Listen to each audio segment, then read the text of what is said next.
The Feed.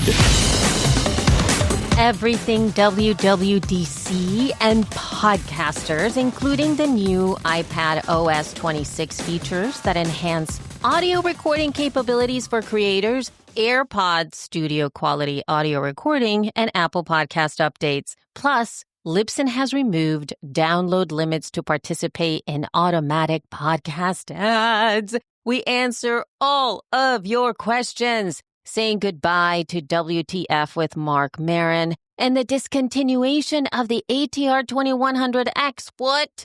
A bit about the dangers of artificial downloads and the importance of organic growth and podcasting. And of course, mean and median download numbers. Hello. I'm Elsie Escobar, Director of Community and Content for Libsyn, and this is episode 295 of The Feed, the official Libsyn podcast, the podcast that takes it beyond how to podcast into keeping you podcasting, with podcasting tips and information for the everyday podcaster and taking you inside Libsyn. Now, if you are starting a podcast or simply looking to find a new home for your podcast, use the code THEFEED, all one word, to get up to 2 months free. If you would like to get featured on the show, send in your 30-second promo, 30/60-ish second promo. How do you do it? You attach it to an email and you send it to thefeed@libsyn.com. If you don't have a promo, but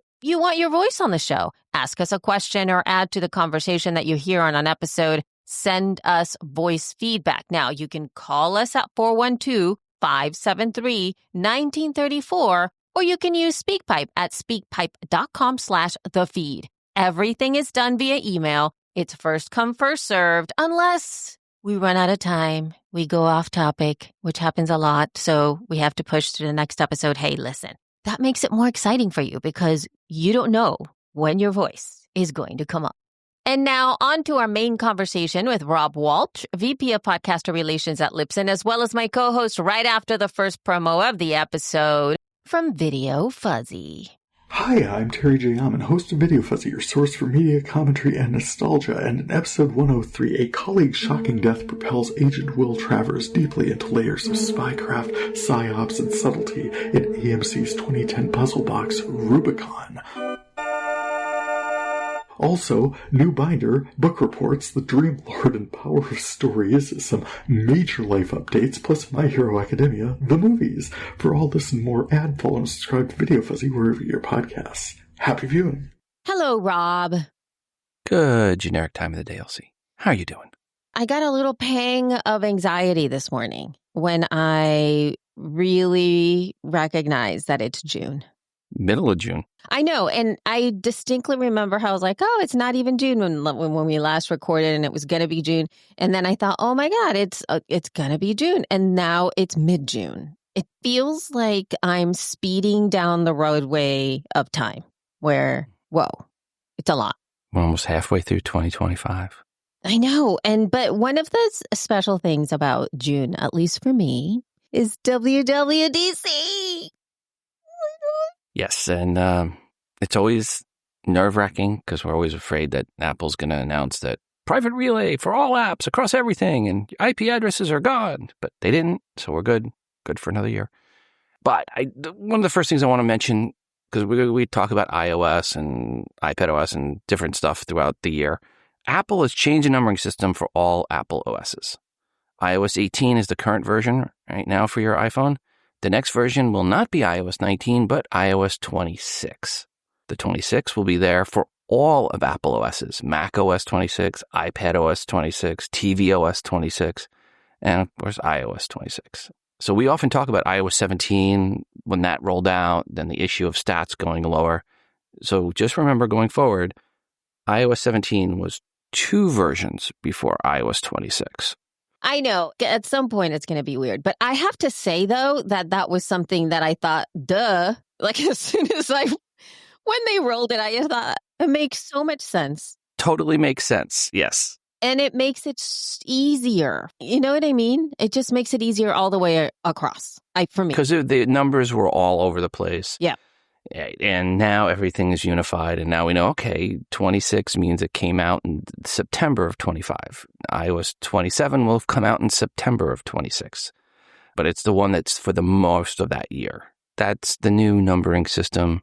Anyway, rumor theory doesn't have to guess anymore on what they're going to be called, the numbers next year. Yeah. It is now the 26th. And speaking of all this, we mentioned iPadOS. iPadOS 26 really almost turns your iPad into a computer. Oh my God, it is. I'm so excited about this. Okay, so I'm going to read and then we can comment off of this. This is from the newsroom from apple.com, the article that was there. Of course, you guys, I'm going to put a link to the actual keynote. So in case you are searching for it or would like to, check it out there. So anyway, here we go. Quote, new ways to work with apps. Take advantage of the incredible power of Apple Silicon. iPadOS 26 unlocks the ability to perform computationally intensive background tasks. When users start a long-running process in an app, background tasks will show up with live activities, giving users complete control and a clear sense of what is running. And developers can use an updated background task API that allows users to perform long-running tasks from their apps too. End quote. I want to stop there, Rob, because I think you know why this would be a good thing for podcasters. Maybe doing transcoding, exporting of files? Maybe. Maybe. And then being able to do something else while it's doing that? Exactly. I mean, it seems so just no-brainer, so simple, and yet that's been huge, things, so many apps that you have to stop and do this. And I think this is going to really impact not just podcasters, but obviously a lot of the different creators that are doing a lot of, short form video content for TikTok and Instagram and things like that. Because even in the past, I haven't used this app in a long time, but things like CapCut, you have to stop and wait for that render with that app. You can't just have it happen. It gives you a huge thing that says, do not close app until this is done. And you can't let the iPad go to sleep either. So this is going to help a lot of folks, I feel. Yay. More exciting stuff here. Yes, there is. So continuing on, quote, iPadOS 26 also brings new audio features that offer more flexible input and streamlined recording. Users now have better control over their audio input with the ability to choose different microphones for each app, as well as individual websites. Recorded audio will be made even better with the ability of voice isolation, which blocks ambient noise and allows clear and crisp recordings. And with AirPods 4 with active noise cancellation and AirPods Pro 2 studio quality audio recording allows users to record their content with great sound quality and enjoy clear calls. End quote. And they say you can choose different microphones for each app. You can go one level beyond that. You can choose different audio sources for each app. So while they said microphone, it also could mean, I don't know, maybe a mixing board. So it's not just about choosing the microphone. It's about choosing the audio source, that which will be really nice for those of us that have a mixer or a USB source, not just the microphone, but where you bring in a couple of mics, right, where it's getting mixed. So you can bring in both of the audio or multiple audios or 4 people, right, through your Rodecaster. So that, to me, was really nice because you can choose and switch between. So you could have, if you have able to have multiple apps running now and doing different things, you could, I would imagine in theory, to prove this will work, is have one app that's recording in the background from your mic off of the iPad while you're recording off of your Rodecaster, everybody.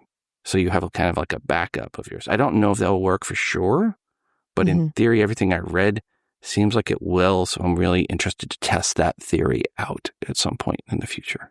And then lastly, on the same article here, quote, With local capture, users can produce high-quality recordings right from iPad with any video conferencing app and easily share audio and video files once the call is over. Echo cancellation of other participants' audio keeps the user's voice front and center, allowing for a clear recording of their side of the call. Or you could wear headphones. Just saying. Or you could wear headphones. And that's kind of similar to what I was just talking about. That's similar to what I was saying. They have a way of doing local capture, which is kind of the same thing as I was saying, is having another app that's in there recording and running in the background while you have the other one. But again, a lot to unpack here with it once it comes out. I'm looking forward to downloading it onto my now son's iPad Pro, because he confiscated it from me when he was off of college because he was using the iPad Pro to do notes. Oh, yeah, of course, because that's like the... I need to get a new one and just give him the new one, I guess, and I'll go back to using the older one. But it really helped him at college. He was like, one day, he's like, Dad, can you bring up the iPad Pro? I think it would really help me taking notes. And I was like, absolutely. No brainer. Here you go. I was just watching videos on it anyway. I am a big fan of the iPad Pros. I love there's no fan. I love how it works. And now it's got so much more with iOS 26 or iPad OS 26. So I'm looking forward to testing out the new features here this summer. I usually tell people stay away from the first beta. And then I always want to do this reminder, beta equals bugs, beta equals bugs, beta equals bugs. So if you do upload one of the betas between now and September and install it, just remember, it's a beta. Mm-hmm. Beta equals bugs. You're going to have some bugs. Don't put it on your device if you rely on it all the time. But this is good because usually, even if you're wanting to do the beta for the iPad, usually for most folks, the iPad isn't currently their main device for doing podcast-related work. So it actually opens the possibility for you to be able to test some things out without losing some bigger things. But alas, though, Rob, I think that the cool part about all of this also is I just saw Stephen Robles is at WWDC. He is over from Riverside, and also his podcast is one of the sort of not more famous, but he's had a lot of really great success with their podcast. And he's over there right now, and he took a video of him doing exactly this with an iPhone. And that is thrilling. Yes, because this is the year I was going to get one last year. So this will be the year I definitely get the new iPhone. I'm a little bit long in the tooth on getting the new iPhone. I'll be looking forward to the new iPhone and what it can do, because it looks like a lot of the stuff goes over to the iOS as well. Yeah, so it's really exciting. By the way, Steven's podcast, I forgot the name, which is why I didn't mention it. It's called Primary Tech, just to give him a shout out. But what was really neat is to be able to see, you guys can see a link in the show notes. I'll put a link to his social post on this. I don't know if I'll do the Threads or the Instagram post because it's the same video. But he kind of walks you through how he's actually obviously using Riverside on the phone. And as he's using Riverside on the phone, the app in there, he is able to choose the audio input, which is an external microphone in there. And then you're also able to use the headphone or the out. You can choose that. So you could actually be wearing your AirPods and have the audio be captured by your microphone. Not in the AirPods, the external microphone. Right. So the two different sources. That's what that's it. Right. Two different sources. And so I am so happy about that, because it's probably one of the most frustrating things that I find, obviously, with the AirPods, is that especially when I'm on a call, mostly when I have to be on a call where my voice is important and I want people to hear what I'm saying in not in a nice way, but like clearly, succinctly, and I can't choose. And sometimes the audio from the AirPods is just really bad. So here's what I say to folks. If you are doing a call and you're going to wind up recording the call, make sure the version that's going to get recorded that you're going to use as the primary recording is the one with the better microphone. So if that means the guest hears the secondary mic and it's not as good of audio quality for your guest, that's okay. Because it's not about what the guest hears, it's about what the listener hears. So I used to do something, when I did my recordings back in the day with a hardware setup, I would do something similar where I would have my one microphone going to the digital recorder and the audio coming out going to that same recorder, and I would be doing that recording. So the good mic went to my digital recorder, and then I would take the mic from the laptop, and that was what the guest was hearing. So while they didn't get the best audio quality of the guest, it didn't matter because it was about the listener, not the guest. So when you do this, whichever audio you feel you're going to be using, make sure that's the better mic. And then the secondary mic, the lower quality mic, that would be the one that the guest hears. I hope that makes sense. But again, lots of stuff to play around with. So much.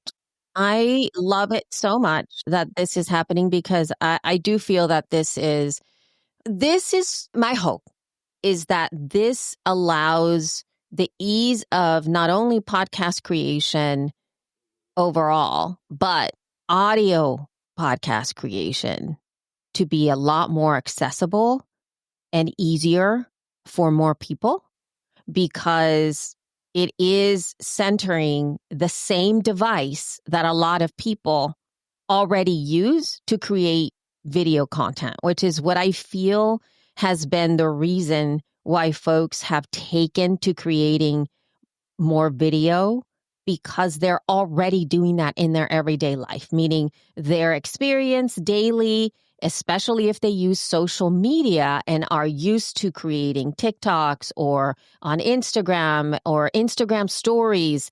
People are comfortable with the use of their video camera on device and are already creating content. And so my hope is that this will be able to allow that same ease of comfort using something they're already using that is on device, that they can just take the next step in, and it can enhance just creating audio, because it's a little challenging right now. Overall, you have to, usually do other things, but this just makes it more accessible, at least to me. So yay. And also, Rob, did you watch the keynote? Oh yeah. Yep, okay. Absolutely. So I gasped when I saw Alitu being featured. I'm sorry, but Alitu from Colin Gray, who is a friend of us, at least mine, podcasting person who's been around for a long time, has been working, doing the thing, putting his hands in the podcasting space and building great stuff and writing good things. And his app was featured in the keynote. I know. Congratulations, Colin. I feel famous now. I literally have hugged a person who was featured in an Apple keynote. I believe this is the closest I'm going to get. I remember Derek from Skepticality got featured in the keynote by Steve Jobs back in, was it September of 2005, 2006? And Derek got featured in that. So it was cool. He was so stoked. Yeah. Isn't that amazing? So, and I believe it was a surprise to him as well. He didn't think Apple doesn't tell you. Yeah. He had been talking to them, but for different just, how does it work on Safari and all that kind of stuff. It's just basic conversation in terms of the app itself. But to get that, he wasn't thinking it was going to be like, hello, here's the app in my face, everybody's face so big. So yay, congratulations. And that is amazing. But now let's move to the other announcement, which is another thing that's made me so very happy, which is all about the AirPods. So this is again from the apple.com/newsroom. Quote, Apple today previewed studio quality audio recording and camera remote features for AirPods 4 with active noise cancellation, and AirPods Pro 2, delivering new ways to capture content and improving how users communicate. Updates to audio recording enable creators to record studio quality vocals on the go and start or stop video recordings from a distance with a simple press of the AirPods stem. Building on the benefits of voice isolation, AirPods users will also enjoy even clearer calls with enhanced voice quality, end quote. How about that, Rob? I know. So, I'm looking forward to testing that. I need to actually get the new AirPods Pros because the ones I have right now have some issues. Like, I blew out one of them. Oh, oops. Do you have AirPods to the latest one? I don't so I need to get the new ones. So I was already thinking of getting them. So this drives me even further to make that decision and go ahead and pull the trigger and get some. Yeah, but I would say wait. I think there's another one coming, so I would wait. I know it's like, okay, do I want to wait until October, November when they come out? The new ones will come out probably. They'll announce it probably in September. In this either September, their September event, or they may have an extra October event, but they're most likely to get announced at the September event. So yeah, it'd just be a lot of equipment I'm upgrading. You're upgrading all at the same time. Yeah, I mean that's yeah. But here's more stuff about these. So, quote, creating content gets even better with studio quality audio recording.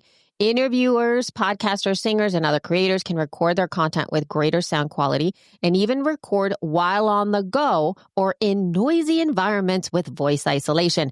With the H2 chip, beamforming microphones, and computational audio, users will also enjoy more natural vocal texture and clarity across iPhone calls, FaceTime, and CallKit-enabled apps. That's key right there. Studio quality audio recording and improved call quality work across iPhone, iPad, and Mac, while also supporting the camera app, voice memos, dictation in messages, video conferencing apps like WebEx, and compatible third-party camera apps.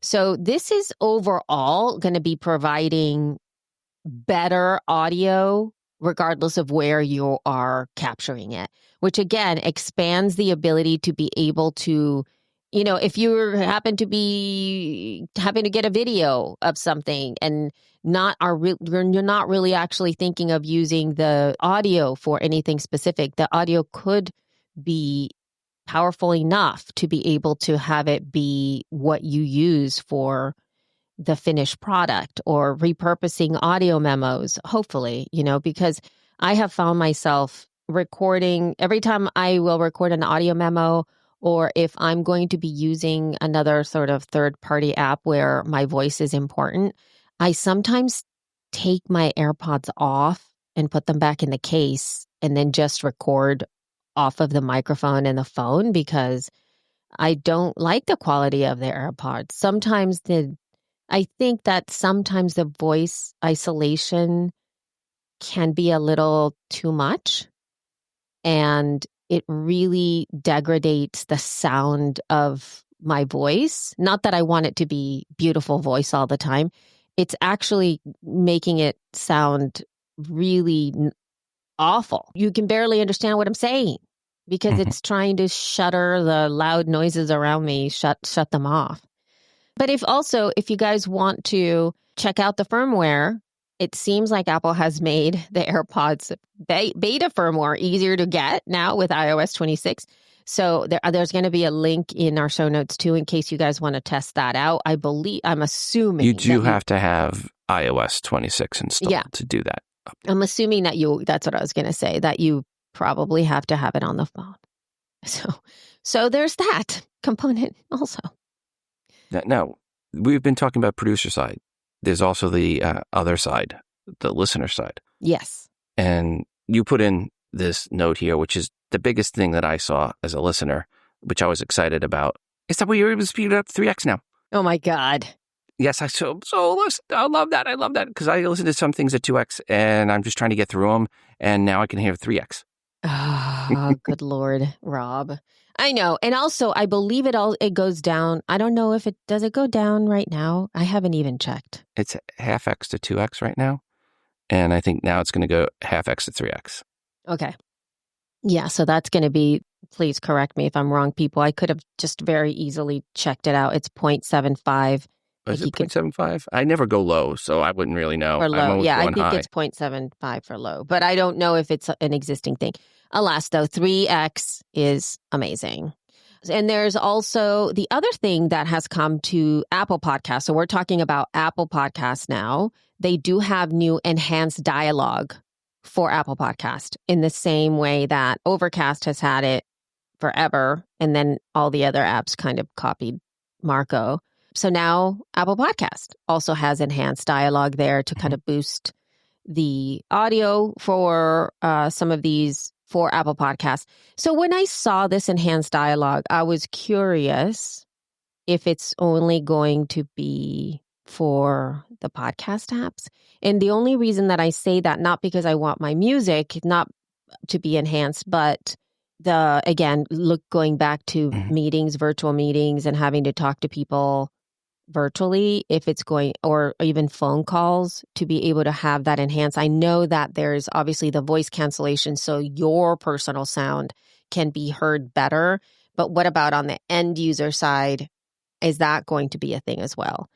Is it going to translate for them to be able to hear you better? I mean, I took the enhanced dialogue to be an Apple Podcast specific item. Yeah, it could be.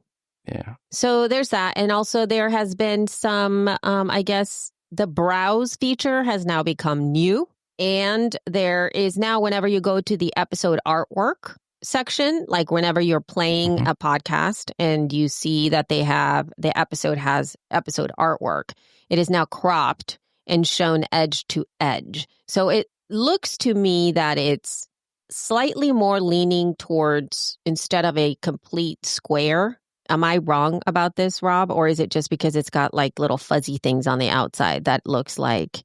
We'll see. But as near as I can tell from everything, the dimensions still request a square artwork. So, Yeah, no, I'm not saying that it's still, that's not true. It is, I think that is correct. It is going to be a square.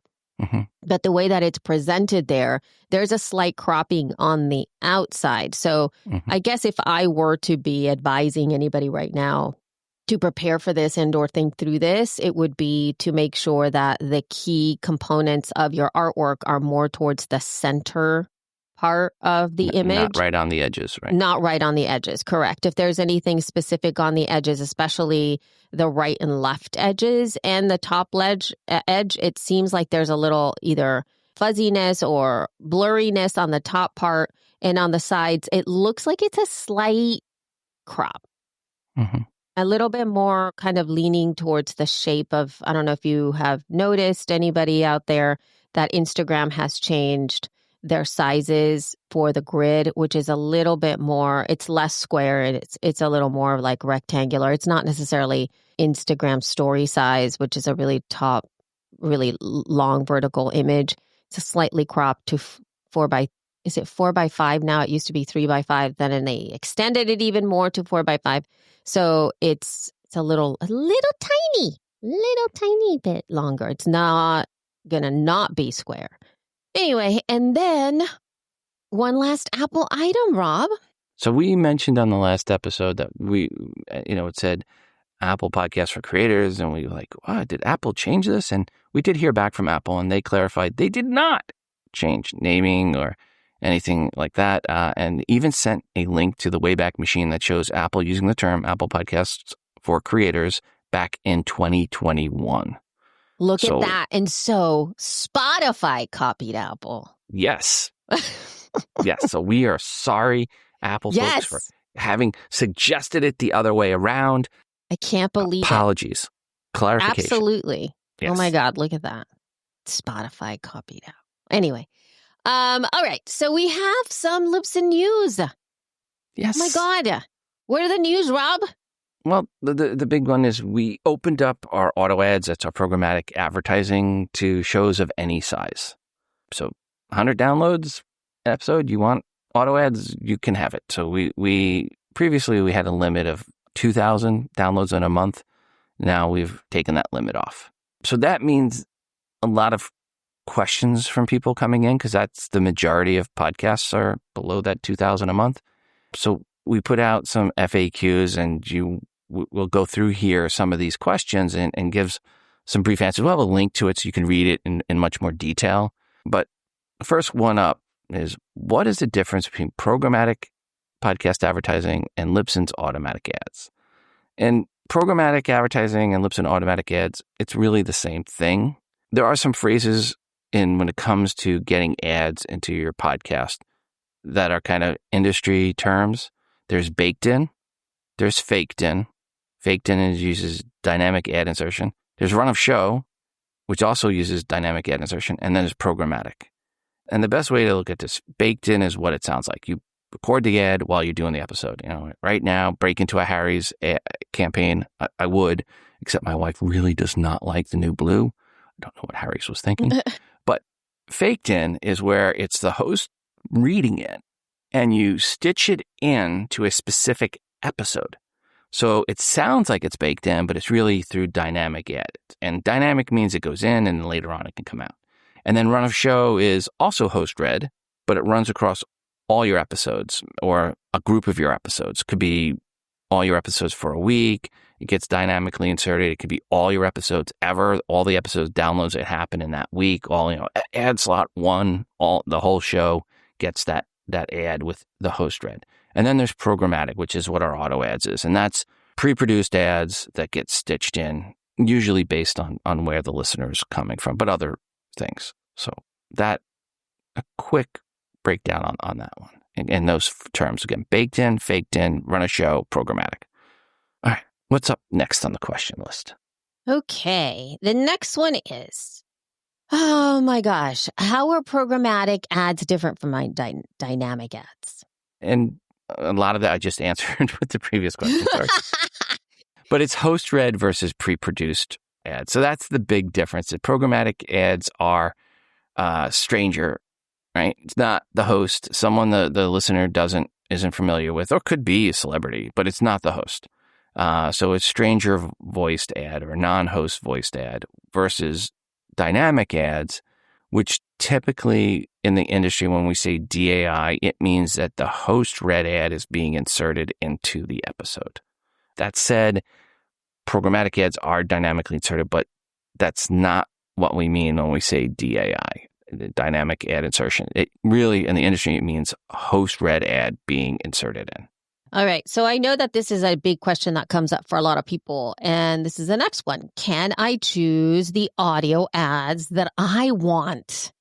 So longer answers are going to be at the link in the show notes. So I'm going to do for brevity here just to get it down. Not specific ads, but general groups of categories. So you can't say, I want Ford, but not Chevy, for example. If you pick one of the categories as automotive, you may get a Ford ad, you may get a Tesla ad, you may get a Chevy ad.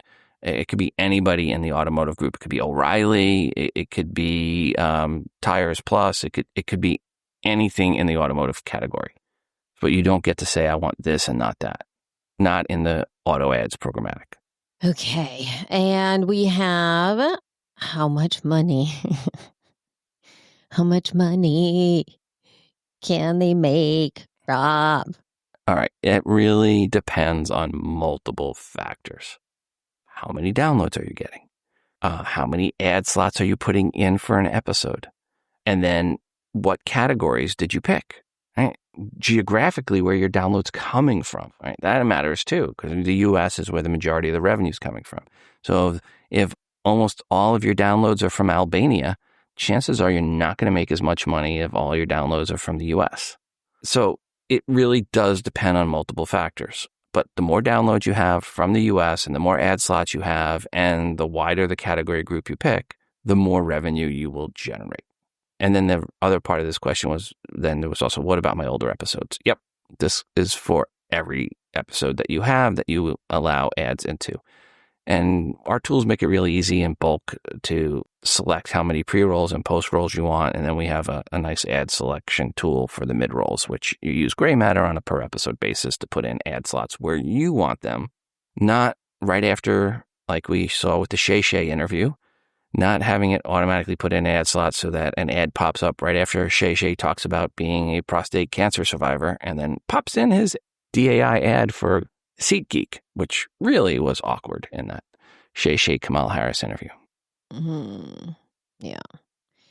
And on the revenue side of things, so is it based on the downloads or the number of episodes? Yes. It's based on how many downloads overall you get, but the number of episodes you have, that's going to increase it because you have a bigger catalog, so you're going to have more things. So again, it's going across the whole category. Multiple factors. Again, the tiers that you pick, the tier A, B, and C. Pick A, you're going to get more ads. And C, you're going to get less ads. So C may get half the revenue that you got from the A. Where those downloads come from, how many ad slots you put in, what ad slots you put in, right? If you have 3 ad slots in an episode and they're all post-roll, you're going to get less revenue than if you had 3 ad slots and they were mid-roll. So where ad slots go, it really has a big impact too on revenue. So there's multiple factors in there, not just one simple thing. But more downloads tends to mean more revenue. And in terms of the audio placement, what are the recommended number of ads per episode for episode length and all that stuff? And where do they put them? All right. So this is kind of what I send out as the recommended to producers who ask this question. It's if your episodes are less than 30 minutes in length, go with 1 pre-roll, 2 mid-rolls, 3 post-rolls ads. And if it's 30 to 60 in length, go 2 pre, 4 mid, 2 post-roll ads. If it's 60 to 90, go 2 pre, 6 mid, 2 post. And then if it's 90 minutes or greater, I recommend 2 pre, 8 mid, 2 post. And when I always say 8 mid, it doesn't mean 8 individual slots. You can have 4 slots with 2 ads per. You could have 1 slot with 3 and another with 3 and another with 2. So you can do on the mid-rolls, you can do up to 4 ads. You could do 2 slots with 4 ads, but I would recommend you split them out. So those are kind of based more on like every 20 minutes or so having 2 ads go in. So 2, they're getting to that 8 on the mid. And I had a show that emailed me yesterday questioning the amount of ads and wondering if it was too much. So I had sent this. And they have a 1 hour and 45 minute episode typically.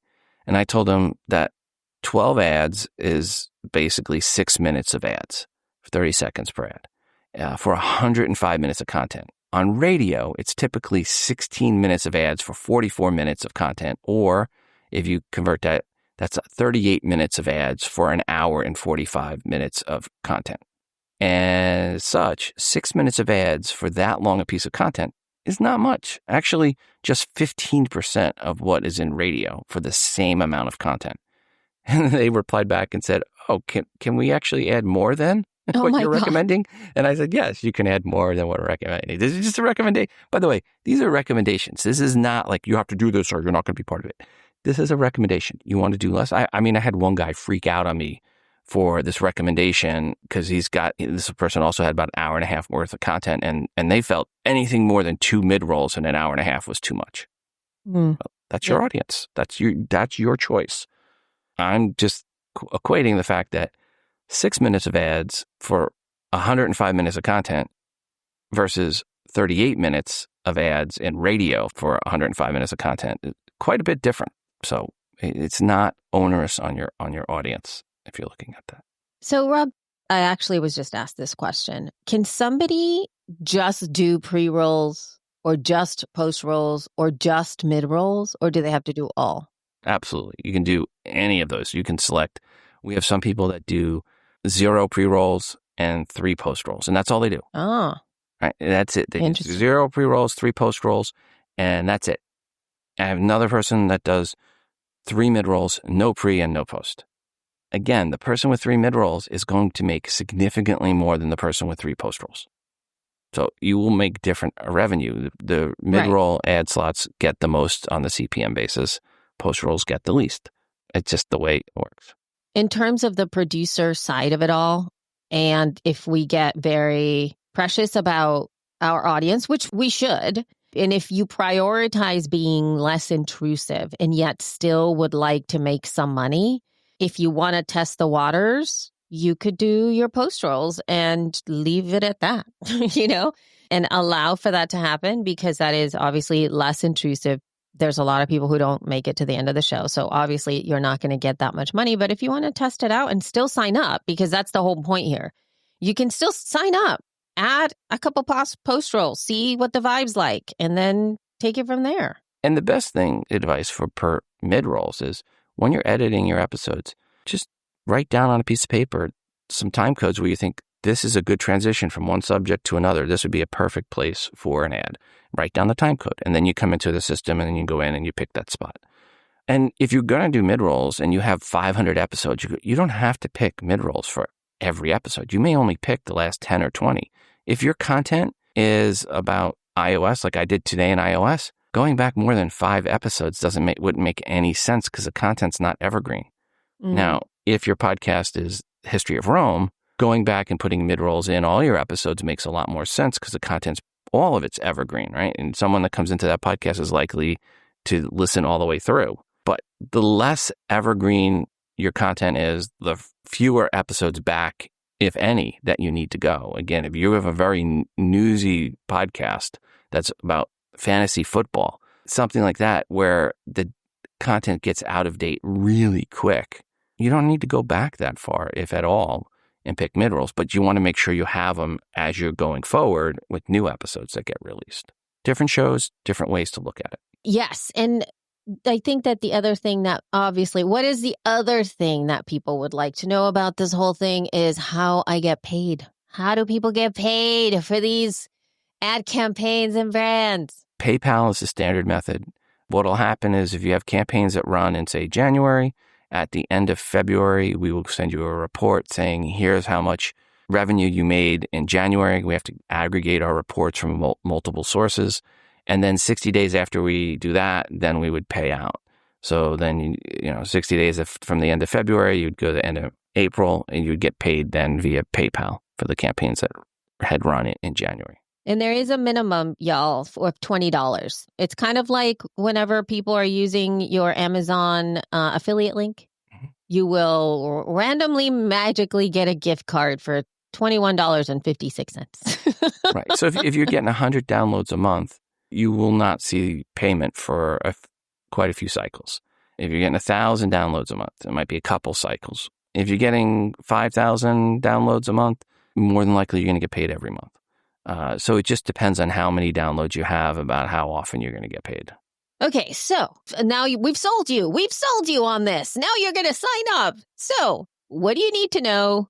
How do you get signed up for this for Libsyn's automatic podcast ads? Well, first and foremost, you have to host on Libsyn. Right? So if you're not hosting on Libsyn, you got to move your show over. That's just a requirement, right? We can't insert it in if you're hosting on XYZ hosting company. But then after that, you're hosting on Libsyn, then it's about clicking a button and you'll see it in your UI. If you go in to UI and then messages and in the Libsyn 5 UI, there'll be a place where you can click and go and get more information and then sign up. But I think you can also go to libsyn.com/autoads. And if you go to that URL, if you scroll down, there's a place where you can click to sign up. And, the last couple of questions we have here is, what if you have a really small show? Can you still join if it's like small baby? This isn't a dating app. We're not saying you have to be 6'2" to get a date. You can join at any size. And lastly, what happens after I apply for automatic podcast ads? Rainbows and unicorns. Rainbows and unicorns. But there is a process though, Rob, right? There's a process Absolutely. To vetting and or like looking at things, make sure that everything's in alignment and from both sides of the equation there. Oh, and you know what? I do actually have a question about this. So there's a couple things of content that advertisers aren't willing to accept. Some of that is content aimed at children under 13. So if your content is aimed at children under 13, it's the Bible read podcast for kids. That's not going to be eligible, unfortunately. Advertisers won't look at that. There's also sexually explicit content isn't. And you go, what's sexually explicit mean? Well, if you say penis or vagina, that's okay. But if you talk about them coming together, that's not okay. So that's kind of the line where if you're talking about really sexually explicit stuff, not making crude jokes, that's okay. But talking about those things coming together, that unfortunately for right now, advertisers just don't want to touch that. So that's something that will also get knocked out. And then if you have artificially inflated downloads, if you're paying someone a marketing service to artificially raise your numbers, one, it's against our terms of service overall on Libsyn. But two, for auto ads, that's, if you know it, that's fraud. And we monitor for that. And if you get an email from me that says, hey, I'd like to have a call to talk about your numbers, that's usually what that's about. And I'll have a little mini rant to talk about that at the end of the episode. But yeah, no paying some service to artificially inflate your numbers. So I have a couple of clarifying questions, and I don't know if, okay, so let's say there is an entire podcast that is dedicated to the sexual health of women in midlife. That's fine. If you don't get explicit, you start talking, what's the old saying from the Supreme Court? I can't explain what porn is, but I know it when I see it. Okay. I can't explain it really in deep detail. I mean, again, the simplest analogy is if you talk about the penis and vagina coming together, or the penis and penis coming together, or the vagina and vagina coming together, that it crosses that line. Okay. So now I'm just asking you, Rob, just because we have to hear like some ideas. So let's say you are a true crime podcast or reporting on the news of whatever, like there's a lot of pop culture court cases. You know what's going down right now with Diddy. You know the conversations that's going down with Diddy. They cover Diddy. What happens? Yeah, that's okay. I understand the baby oil stuff that comes up. Oh, there's more. There's so much. There's so much way beyond the baby oil. Yes, Rotten Mango has gotten into detail with that. And again, that's a different story. There you're reporting on news that came up.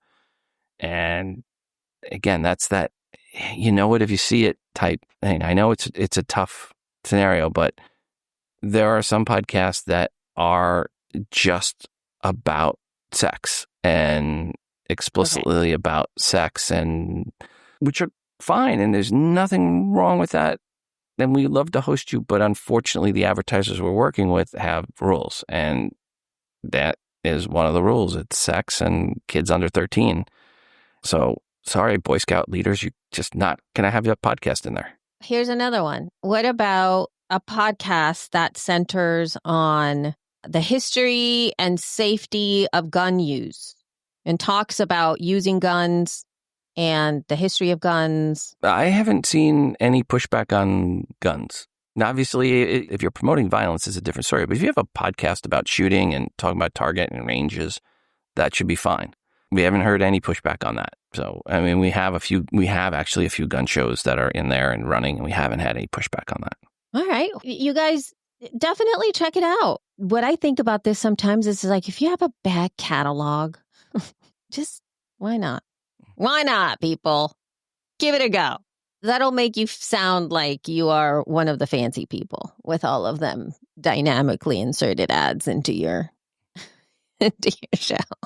Yeah, and if we ever get where we can have a red light district for some of this content, we'll work on that. But again, right now, we've got partners and they've got rules, and we have to abide by some of those rules. All right. Well, so if you have any questions about automatic podcast ads, folks, anything else that came into your head when we were talking about this, please head over to the blog post. Read it. It is such a good blog post. So helpful, so informative. It has all the things in it. If after reading all of the words on that, you still have questions, please email thefeed@libsyn.com and leave your voice feedback. Anything that comes up after you finish the blog post, because I'm going to call you all out. If you send in a message or a question and you ask me a question that is answered on the blog post, I might just have to call you out on the show. Okay? Be ready for that. I'm telling you now. Okay.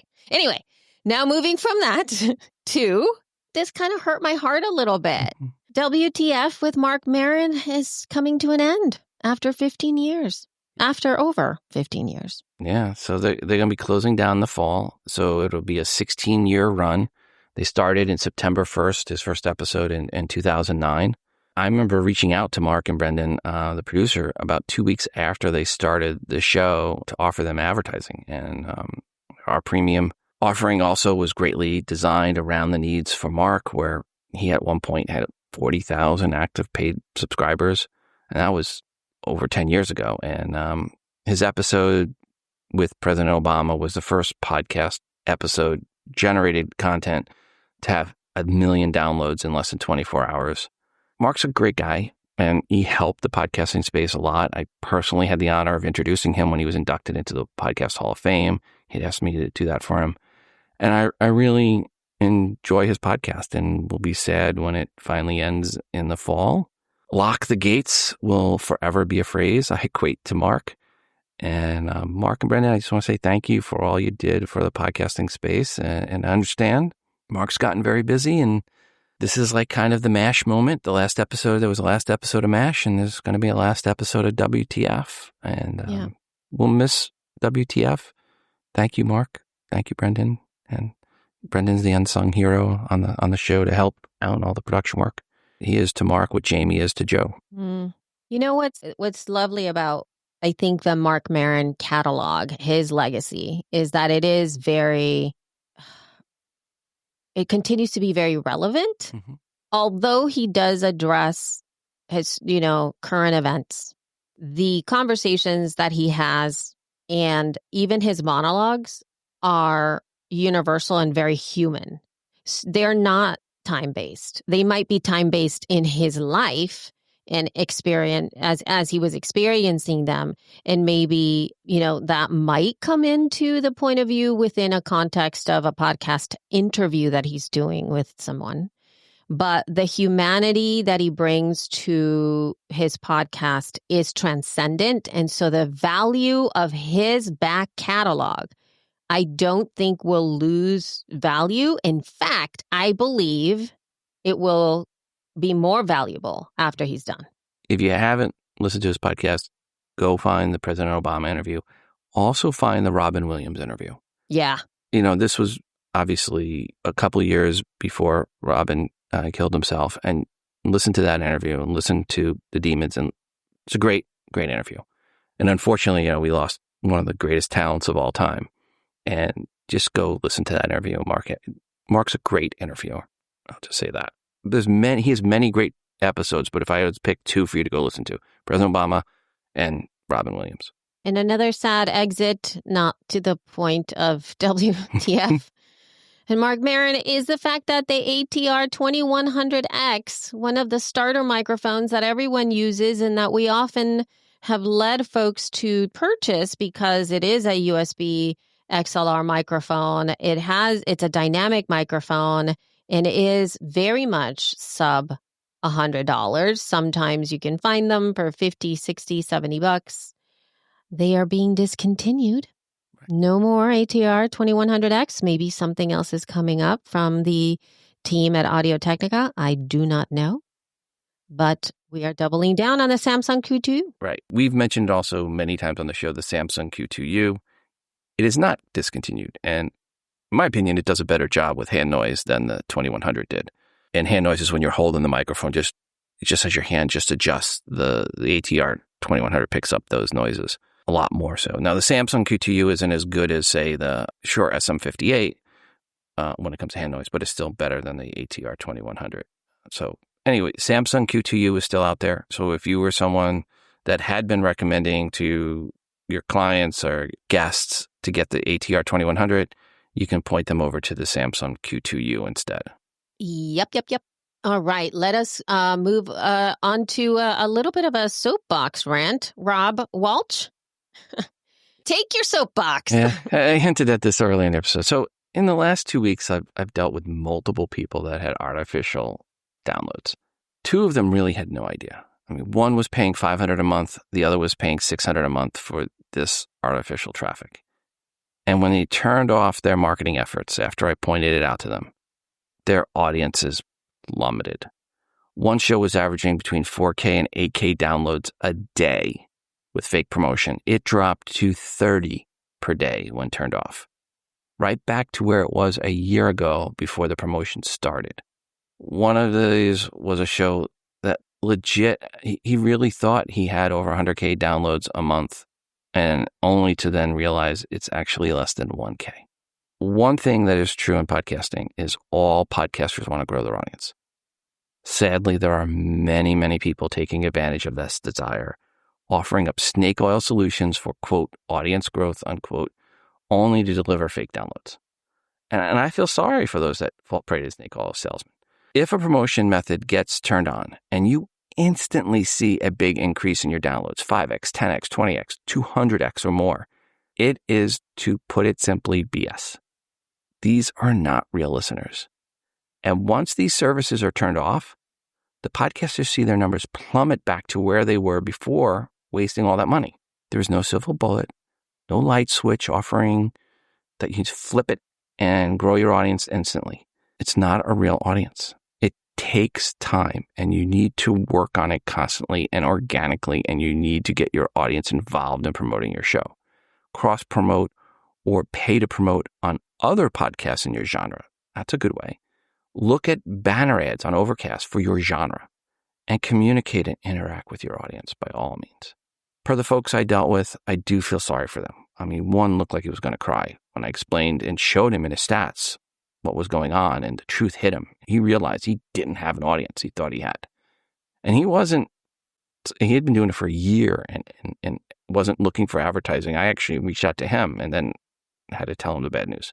He sent me the info the promoter was, quote unquote, promoter was claiming to offer, and it did say organic growth and real audience, to which I said, I would try to claw back any money you can from this person. This is not new, by the way, and only will be getting worse. If it seems too good to be true, well, guess what? It's not true. Okay, that's my mini rant this week. It's really sad to see people getting ripped off like this. You know, the joke I always say is it's not just telling people that their baby's ugly.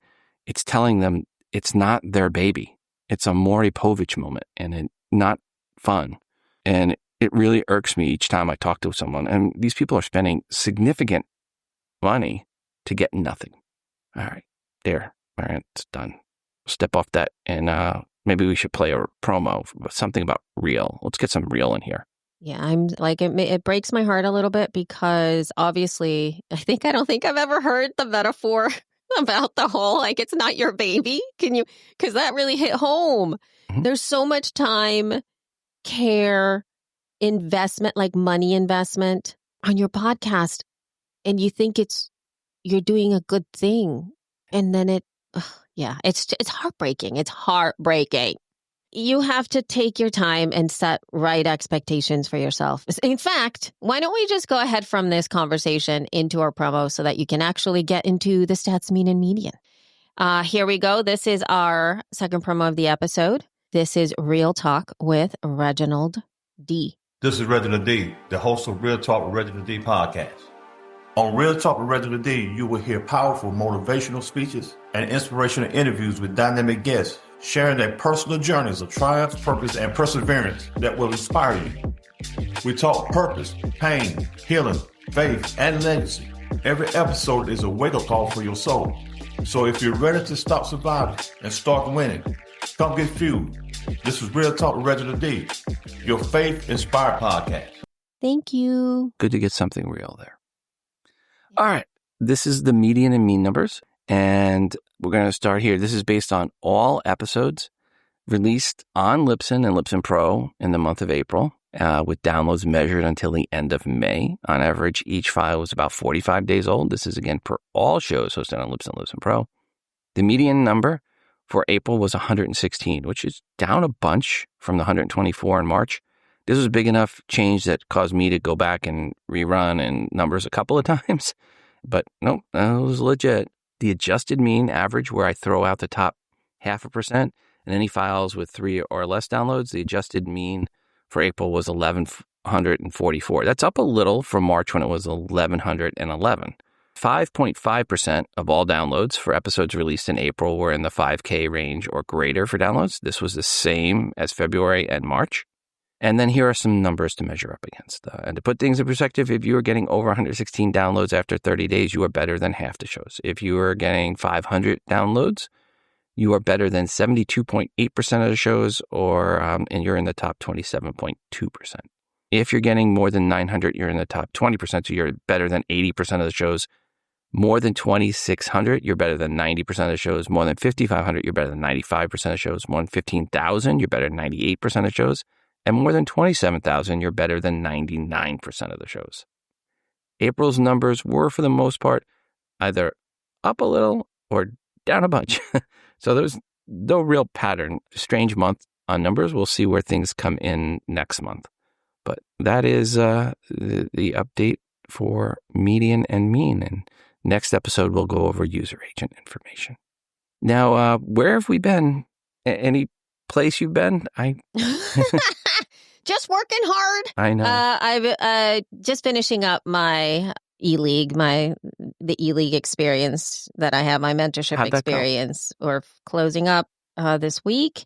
Or actually, it's going to be kind of close. Oh, you know what? I forgot. I'm going to mention this. Oh, this is for Where Are We Going? But part of the process is doing one last sort of check-in on how the mid-year is going.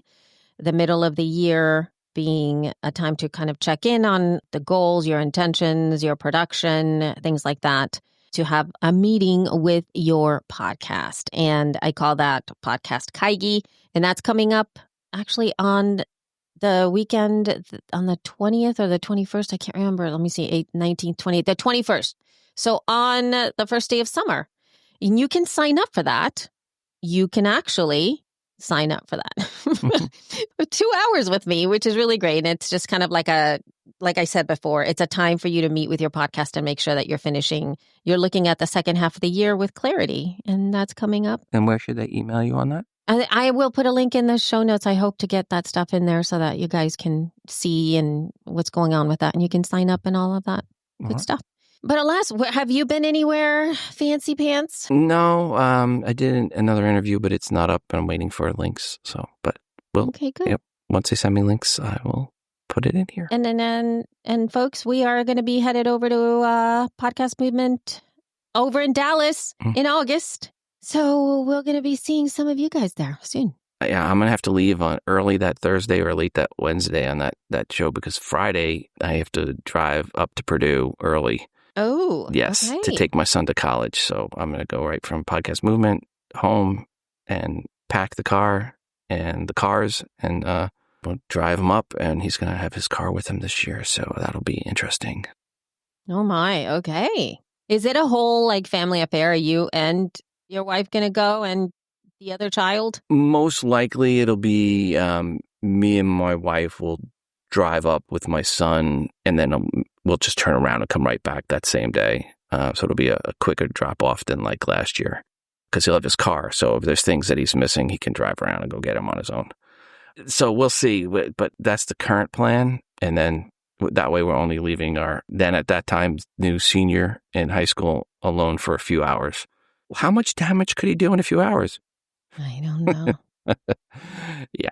We're not going to be leaving him alone.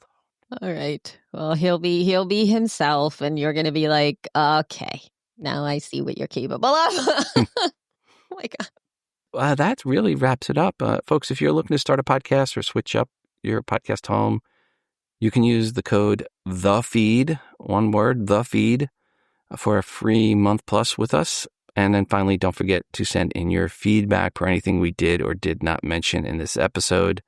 You can record that feedback and email it to us, thefeed@libsyn.com, or you can call us 412-573-1934. And then finally, you can use SpeakPipe at speakpipe.com/thefeed. Woohoo!